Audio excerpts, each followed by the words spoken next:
Deus tem planos para cumprir em nossas vidas. Essa é a mensagem de toda a Bíblia e é isso mesmo que estamos estudando aqui no Encontro com a Palavra, escrito pelo pastor Dick Woodward e narrado pelo pastor Edson Bruno. Fique atento a mais um programa que o Ministério Cooperativo Internacional leva a você. Com você agora, pastor Edson Bruno.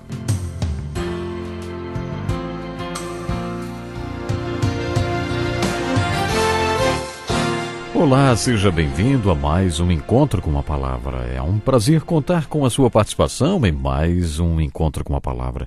Aqui nesse programa nós estudamos a Bíblia, a Palavra de Deus. E hoje vamos continuar com o estudo do capítulo 12 da carta de Paulo aos Romanos, enfocando o significado de ser santo e não ser mundano. Jesus falou: o que adiantará o homem ganhar o mundo inteiro e perder a sua alma? Ou o que o homem poderá dar em troca de sua alma? Você seria um bobo se aceitasse trocar todas as riquezas do mundo pelo seu eu. Jesus nos alertou sobre perdermos a nós mesmos, perdermos o nosso eu, perdermos a nossa alma. Mas o que isso significa? Estamos falando sobre a boa, agradável e perfeita vontade de Deus para a sua vida. É a sua individualidade que o diferencia de todas as outras pessoas do mundo e você não deve jamais vendê-la nem perdê-la. Tendo isso em mente, podemos entender a importância de algumas passagens bíblicas. No capítulo 9 de Lucas, a gente lê assim: se alguém quiser acompanhar-me, negue-se a si mesmo. Negar a si mesmo significa deixar de dirigir sua própria vida e entregar tudo a Deus e ser controlado pelo Espírito Santo. Isso faz de você a pessoa que Deus quer que você seja. Na segunda carta a Timóteo, Paulo instruiu sobre como aconselhar os membros da sua igreja. Ele disse que geralmente o problema é que as pessoas se opõem. Deus tem um plano para cada um em relação ao que cada um deve ser e ao lugar que deve ocupar neste mundo. Opor-se a esta vontade causa infelicidade e ansiedade. Paulo ensinou a Timóteo que o objetivo é recuperar o eu de cada um que se perdeu na armadilha do diabo. Paulo ensinou como ajudar a pessoa a recuperar o seu próprio eu. Não podemos ignorar o nosso eu, devemos recuperá-lo. A história do filho pródigo conta que, no meio daquele chiqueiro, cheirando como um porco, e talvez até parecendo um porco mesmo, aquele filho pródigo, ele caiu em si, ele percebeu. Ele percebeu que não era para aquilo ali que ele tinha nascido. Ele caiu em si. Aonde é que eu estou? O que está acontecendo comigo? Eu não nasci para isso. Levantar-me-ei e irei ter com meu pai. Essa foi a decisão dele. Dentro deste contexto do eu, preste atenção no versículo 12 de 2 Coríntios 10. Não temos a pretensão de nos igualar ou de nos comparar com alguns que se recomendam a si mesmos. Quando eles se medem e se comparam consigo mesmos, agem sem entendimento. Este versículo não é interessante? Ele diz que não devemos nos comparar. Mas por quê? Um pouco antes de Jesus ser crucificado, Pedro se gabou, dizendo aos outros discípulos que seria capaz até de morrer por Jesus. Jesus anunciou que ele seria crucificado de cabeça para baixo por causa dele. E aí Pedro, mostrando o seu lado humano, olhou para João e perguntou a Jesus: Senhor, e quanto a ele? O que vai acontecer com ele? E Jesus respondeu: se eu quiser que ele permaneça vivo até que eu volte, o que lhe importa? Quanto a você, siga-me. Quer dizer, não era da conta de Pedro o que ia acontecer com João.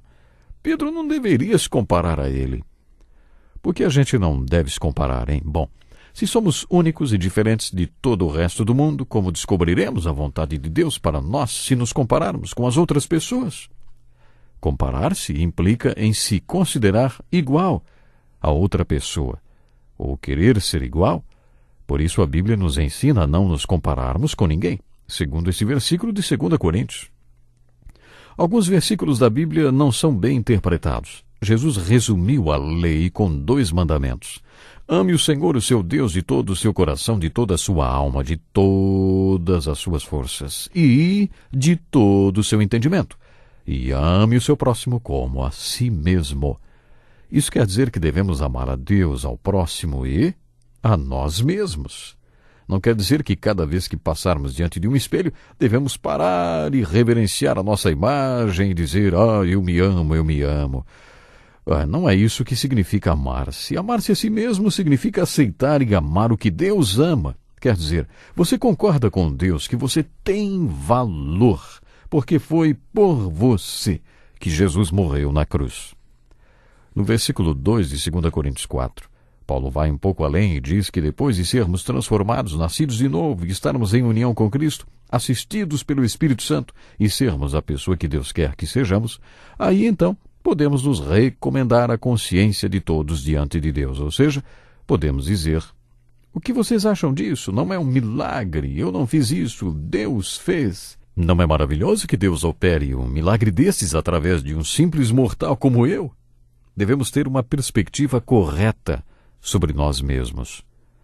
Na primeira parte do capítulo 12 de Romanos e no início da divisão prática, Paulo afirma que devemos aplicar em nós mesmos tudo o que aprendemos nesta carta. Existe um versículo na carta de Paulo aos Gálatas que sintetiza a carta aos Romanos. Preste atenção. Fui crucificado com Cristo, assim já não sou eu quem vive, mas Cristo vive em mim. A vida que agora vivo no corpo, vivo-a pela fé no Filho de Deus, que me amou e se entregou por mim. Nesse versículo, Paulo fala que vive, e explica a vida que vive. Ele vive pela fé. Este é o resumo dos 4 primeiros capítulos da carta aos Romanos, que tratam da justificação pela fé. Depois, Paulo afirma que vive porque Cristo vive nele. Um resumo dos 4 capítulos posteriores da carta aos Romanos, que falam sobre Cristo viver em nós e nós vivermos em Cristo. A terceira razão por que Paulo vive é porque ele foi crucificado com Cristo. O resumo dos capítulos 12 a 16 de Romanos. Nos 4 últimos capítulos desta carta, Paulo fala sobre se entregar, sacrificar-se e se separar do mundo para experimentar a confirmação da vontade de Deus, provar que a vontade de Deus é boa e caminhar para a maturidade espiritual. Este é um resumo geral da carta de Paulo aos Romanos. No capítulo 12 ele fala sobre o que significa ser crucificado com Cristo, ou o que significa se entregar a Ele e estar disposto a ser um sacrifício vivo para Ele todos os dias. E depois de falar sobre a importância de aplicarmos tudo isso em nossas vidas, Paulo explica a importância desta aplicação dentro da nossa comunidade espiritual ou do corpo de Cristo. Paulo fala da igreja usando a mesma ilustração da primeira carta aos Coríntios, no capítulo 12, quando diz que no corpo de Cristo as pessoas se entregam, são sacrifícios vivos, separadas do mundo, a fim de serem aquilo que nasceram para ser. Certamente estas pessoas serão diferentes. Paulo enfatiza que cada membro do corpo de Cristo é diferente de todos os outros membros. Na primeira carta aos Coríntios, Paulo usa várias vezes a palavra diferente. As pessoas cheias do Espírito ou controladas pelo Espírito são únicas e, ao mesmo tempo, trabalham em unidade. Por isso, ele também usa a palavra unidade. Portanto, ele apresenta 2 opostos no corpo de Cristo. Ele fala sobre a unidade na diferença, como no corpo humano.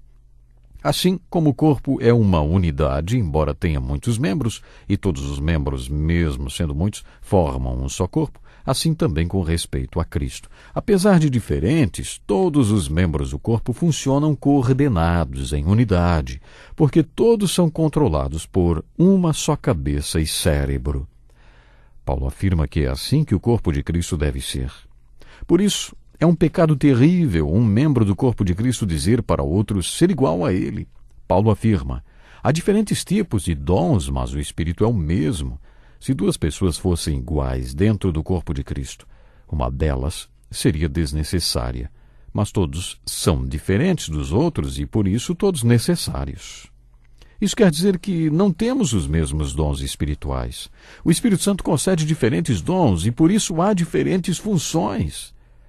Paulo enfatiza que, tendo diferentes dons, vamos descobrir pela graça de Deus qual dom nos foi concedido e exercê-lo para Cristo, sem nos preocuparmos se alguém tem um dom diferente e sem tentar imitar ou copiar o dom de alguém.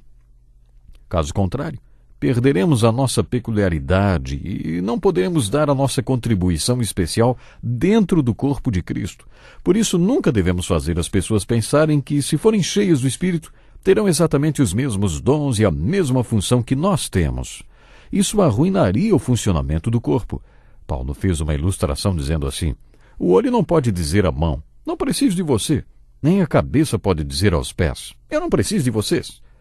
Imagine que você entra em casa à noite e encontre sentado no sofá uma coisa de uns 70 quilos feita só de olhos.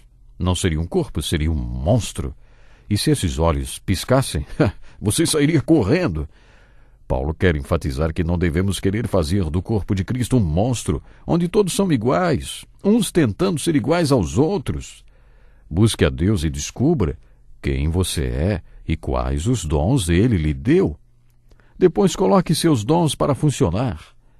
Assim você dará sua contribuição ao corpo de Cristo. Você descobrirá que só você pode dar a sua contribuição no corpo de Cristo, ninguém mais. Você também vai descobrir que certas coisas você não pode fazer porque não tem o dom para realizá-las, mas que outra pessoa tem esse dom e dará a contribuição dela. Se você tentar fazer tudo sozinho dentro do corpo de Cristo, além de ficar frustrado porque não conseguiu realizar muito, vai tirar a oportunidade de outras pessoas exercerem seus ministérios. Esse é o ponto que Paulo enfatiza nesta divisão da carta aos Romanos. Ele menciona 7 dons. Nas Escrituras, em diferentes passagens, como por exemplo, 1 Coríntios capítulo 12, encontramos a citação de 21 dons diferentes. Outras passagens são Efésios capítulo 4, 1 Pedro e aqui mesmo em Romanos. Somando todos os dons mencionados, chegamos a 21. O Espírito Santo produz frutos em nossas vidas, habitando e operando em nós. Mas, quando se trata de ministério, o Espírito Santo vem sobre nós e nos unge. E quando isso acontece, os dons espirituais se manifestam. Que pena, mas o meu tempo hoje já está acabando e eu gostaria de convidar você para se programar e estar conosco no próximo Encontro com a Palavra. Não esqueça também, anote o nosso endereço, escreva, solicite material. Vamos enviar material para você totalmente de graça, basta você escrever. E não esqueça também que nós temos muito para aprender sobre a nossa participação no corpo de Cristo. Até lá, Deus lhe abençoe. Que lição importantíssima. Obrigado, pastor Edson Bruno. Prezado ouvinte, coloque em prática o que você ouviu aqui. Sem dúvida, sua vida será grandemente abençoada. Este é um estudo escrito pelo Dr. Dick Woodward, na voz do pastor Edson Bruno. Escreva-nos e solicite o material. Nosso endereço é Encontro com a Palavra, Caixa Postal 2011, CEP 89201-970, Joinville, Santa Catarina. Até o nosso próximo Encontro com a Palavra.